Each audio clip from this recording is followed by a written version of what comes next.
Hello everyone, my name is Rob, welcome to Kinetic Rugby League. In this video I'll be giving you my Super League Round 8 predictions. So to recap last week, I got 3 out of 6, and so far on the season I've got 33 out of 42, which is a prediction rate of 78.57%. So not too bad, but we'll see if we can get into the 80% range pretty soon. Not much else to say really. Pretty happy with the Challenge Cup results on a personal level. It's our year. But let's crack on with the first game of this week. So kicking off round 8, we have Leeds Rhinos versus Huddersfield Giants. Starting with league position, Leeds are in 8th, Huddersfield are in 6th. In terms of current form, Leeds have won 2 in their last 5 in all competitions, and Huddersfield have won 4 in their last 5 in all competitions. In my power rankings, if I was to have made one at this point right now, I'd have Leeds in 6th and Huddersfield in 7th at the moment. So Leeds down, Huddersfield up from last week. In terms of key players unavailable, Leeds are going to be without James Bentley, I believe, and Ash Handley. And on the side of Huddersfield, they'll be without Andre Cervello, Chris Hill and Adam Swift. So they're the key players missing from this game. Leeds have been... I want to be quite fair to Leeds because as much as... results-wise, it's not gone their way. They've had some really tough games. So they've had to play St Helens twice. Now, they've not been perfect, but St Helens are always going to be a difficult team to play against. They had to face them twice and were still fairly competitive. Had to face a Warrington team that's been on the up the last couple of weeks. And there's, a few of the, solid games within there. So results-wise, it's not gone the, in the best way for Leeds, but I think there's still... a solid team, still things to learn. They got individuals like Ackers and Brodie Croft especially, Lockie Miller. They can produce great moments, but defensively there's a few holes in there. Controlling the game has not really been going too well. They do have the ability to score from anywhere. They do have that ability, but it's a very sort of Leeds thing the last couple of years, is that they're a little bit too up and down, too inconsistent, and... they're coming up against a Huddersfield team that at this point are finding their consistency. They are without Swift, who's going to be a big miss on the wings, and in terms of carrying the ball out from the back. Chris Hill, maybe not as big of a miss as he used to be, and Cervello has his moments. So in terms of those players being unavailable, it's not the end of the world for Huddersfield, but their key spine is starting to click now, and that's what I think is going to carry Huddersfield to a win in this game. So I'm going to go with Leeds Rhinos 18, Huddersfield Giants 26. Next up we have Wigan Warriors versus Castleford Tigers. Starting with league position, Wigan sit in 3rd, Castleford sit in 10th. In terms of form, Wigan have won 4 out of 5 in all competitions. Castleford have won 2 out of 5, their last 5 in all competitions. In terms of power rankings, as of right now, I'd have Wigan in 1st and Castleford in 10th. They're non-movers. Wigan have moved up 1. In terms of key players available in this game, Ethan Havard should be available for this one, and so should Mike Cooper. So huge for the forward pack on the side of Wigan, and Castleford should have Liam Watts available as well. Wigan completely dominated their Challenge Cup fixture against Castleford. I'd see it pretty much going the exact same way. Wigan have had some poor moments defensively. Like there were some moments against London Broncos that they allowed too many points. Sheffield Eagles, they allowed too many points. They have been pretty solid in some games. The way I see Wigan right now is their defence is typically reliable but has some inconsistencies. So when they play against a top attacking team, it kind of depends on how they are defensively. I trust them on most occasions to score. The one time this season where they haven't looked like scoring, or well, they haven't put up the points as against Saints. They only had 4. So, other than that, I see Wigan putting up the points. But Castleford, they can have their moments in attack because we've seen, especially in the game against Salford, that they know how to produce tries. But these two teams are just completely mismatched. I think if Wigan are slightly off defensively, Castleford could maybe put up more points than I'm going to predict, but I see it pretty much going the same way as the Challenge Cup tie. So I'm going to go with Wigan Warriors 44, Castleford Tigers 6. Next up we have St Helens versus Hull FC, starting with league positions. Saints currently sit in 5th, Hull FC sits in 11th. In terms of recent form, Saints have won 3 in their last 5 in all competitions. Hull FC have won 0 in their last 5 in all competitions. In terms of power rankings right now, St Helens would be 2nd for me, Hull FC in 11th. At the moment, Hull FC are a mess. The only reason they're not bottom is because London Broncos are so much worse at the moment. There's been nothing from London to suggest that they should be moving up in the power rankings. But St Helens aren't undefeatable. We saw that at the weekend in the Challenge Cup against Warrington. Throughout the season, there have been some clear indications that St Helens aren't a perfect team. And for most of the last couple of weeks, St Helens have been top of my power rankings. But that's with the understanding that they were the strongest team, but not without their problems. Because we all kind of have referenced, especially through social media, there's a lot of conversation about their attack looking very stale. Doesn't seem to be too much of a plan. They're not opening up teams like they used to. I think scramble defence is still very good from St Helens, but in terms of being beaten by the overlap, it was very easy for Warrington to do that. Beaten a fair few times through the middle as well, which didn't help. But this against a Hull FC team that is abysmal. I've seen no signs from Hull FC to suggest in the last couple of weeks that they are up for this game. So as much as Saints clearly haven't been perfect, I'm imagining a massacre in this game, genuinely, because Saints at their best, or even somewhat close to their best, or even playing a decent game, would wipe the floor with this very typical Hull FC team that's not really changed. It's not gotten better or worse week to week. It's just, this Hull FC team just is.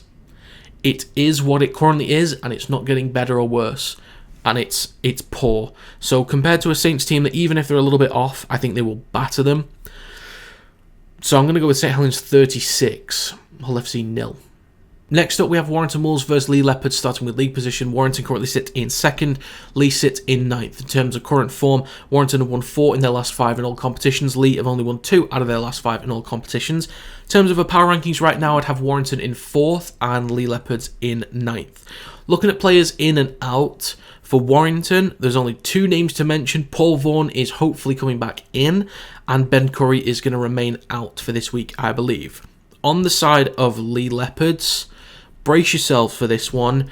In terms of players out, Nathan Wild, Edwin Apape, John Asiata, Tom Briscoe, Tom Amone, Keenan Brand, Robbie Mulhern, and Gareth O'Brien.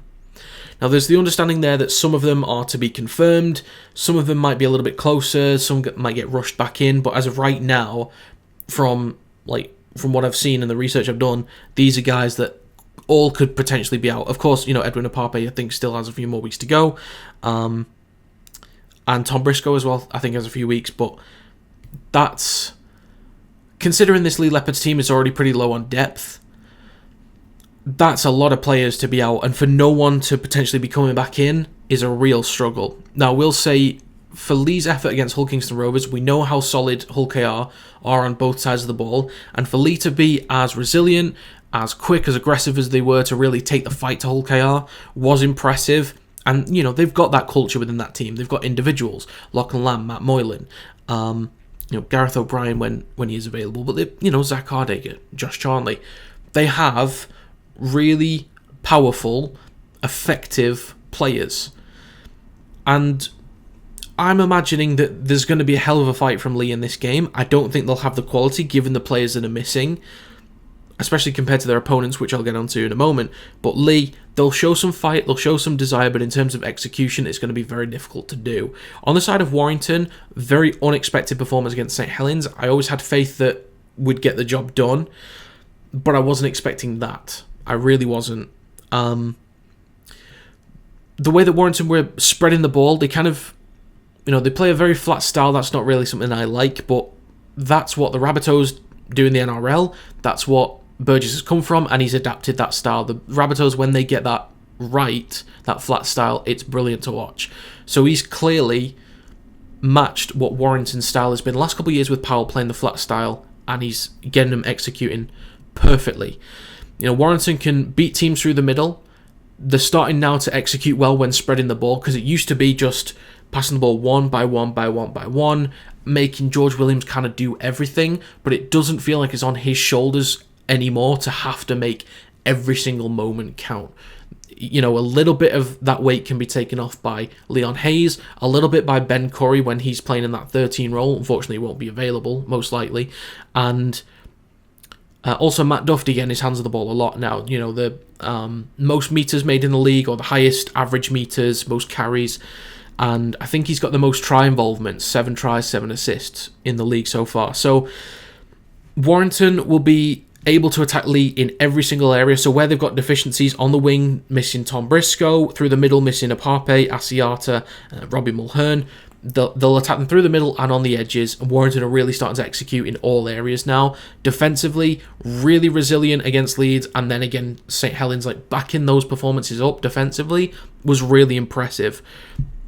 I still need to see more tests, as of why I personally want to see more tests. I think this is a solid test, so I always want us to just back up the next performance with a solid defensive display, because attacking, I know that we can produce the goods, but defensively I want to make sure that there aren't any holes in there. And this is a game where there shouldn't be too many showing unless Leigh really come at them and have a great day with the ball. But I'm going to go with Warrington Wolves 38, Leigh Leopards 12. Next up, we have London Broncos versus Salford Red Devils, starting with league position. London sit in 12th, Salford sit in 7th. In terms of current form, London have won 0 out of their last 5 in all competitions. Salford have won 2 out of their last 5 in all competitions. In terms of power rankings, I've got London in 12th still, and Salford have moved down to 8th. In terms of player availability, ins and outs, there aren't really many key players to talk about, so it's all kind of balanced out there. There's no one to really reference. In terms of how this game's going to go, I think due to Salford's inconsistencies at the moment, London will put up some points, and as they are learning week in, week out, they will still find ways to put points against any team, really. The added bonus is that, yes, Salford had a week off as well, but London had an extra week of preparation to really go over exactly what they want to do, focus on everything related to Salford, and they can take risks, maybe try a few different things. With the position that London's in, they could just do whatever they feel like. They could go for a 40-20 on tackle 2 or 3. They could just kick in general play early on a tackle 2. They could try and spread the ball in their own half on tackle 1, tackle 2. They can do all sorts. They could take a pop at a few drop goals. They could just take a 1-0 lead, take the ball back. They could just do some weird stuff. Just try something a little bit different. Keep the ball out of the hands of Salford, because when they're on it, when they're linking up with that spine, they are brilliant. Absolutely fantastic. Salford have entered a weird phase. I think they've kind of swapped with Huddersfield. So Salford were a bit consistent, were fairly consistent.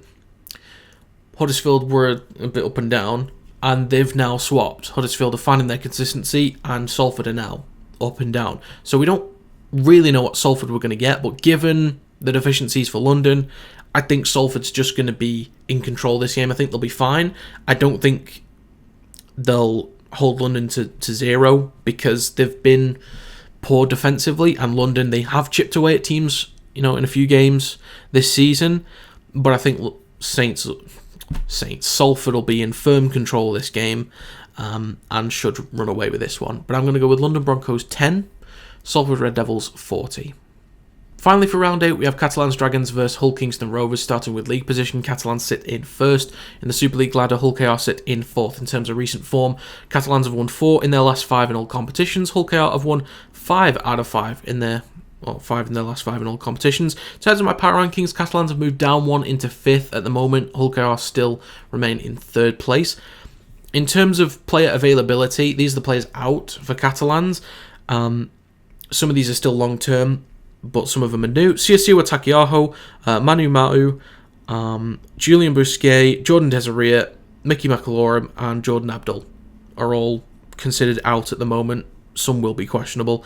In terms of players coming back in, Jaden Nikarima is a huge inclusion. Bailey Sirinen and Tom Johnston should be available for this round. In terms of players out and in, George King, the only player out, or the main player out for Hull KR. In terms of players coming back in, Oliver Gildart, Joe Burgess, Dean Hadley, and Sam Luckley should all be fit and available for this game. Catalans, I don't know what happened. I do not know what happened.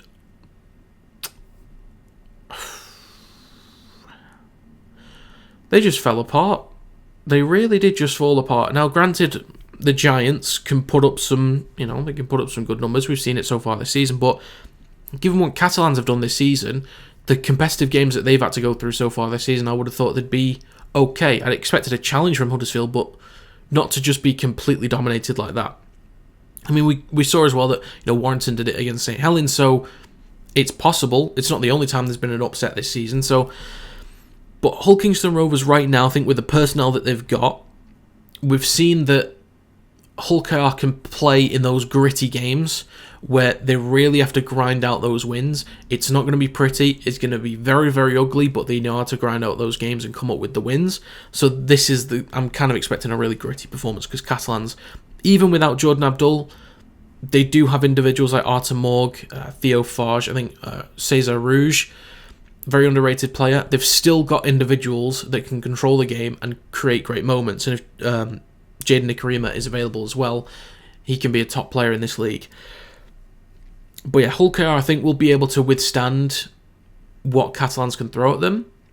I think it'll be a fairly close game. Maybe the gap that I've gone with favours Hull KR fairly nicely, but Catalans could probably make it a bit more of a challenge than maybe I'm giving them credit for. But that's simply because of personnel that's going to be available. Catalans will want to bounce back from their performance in the Challenge Cup, but Hull Kingston Rovers, very resilient. They can outplay teams, but as I said, when it gets ugly, they can grind it out and compete with the best of them. This is one of those challenges that I've really wanted to see. I was almost kind of hoping that Catalans would have beaten Huddersfield, so there wasn't any element of doubt over Catalans being a top contender. They still are, and games like that will happen. I still want to see Hull KR face Wigan and Saints because they're still towards the top in terms of quality in this league. But this is a great test for Hull KR that I'm really excited to see. I think they can withstand the pressure. So I'm going to go with Catalans Dragons 14, Hull Kingston Rovers 22. So to recap my round 8 predictions, I'm going to take Huddersfield Giants, Wigan Warriors, St Helens, Warrington Wolves, Salford Red Devils and Hull Kingston Rovers all to win this week. In terms of winners' confidence, I'm at about 90%. I think the biggest question mark here, maybe Catalans pull out a win against Hull Kingston Rovers, but I think Hull KR's got that one. I think Leeds could bounce back and be stronger against Huddersfield. Maybe their inconsistencies creep back in. Only other one is maybe Leigh cause a bit of an upset against Warrington, but the rest I'm pretty confident with, so I'm at about 90%. So that's going to be it for my round 8 predictions. If you have your own, let me know in the comments down below. Also, let me know how you got on last week. But that's going to be it. Thank you very much for watching, and I will see you next time.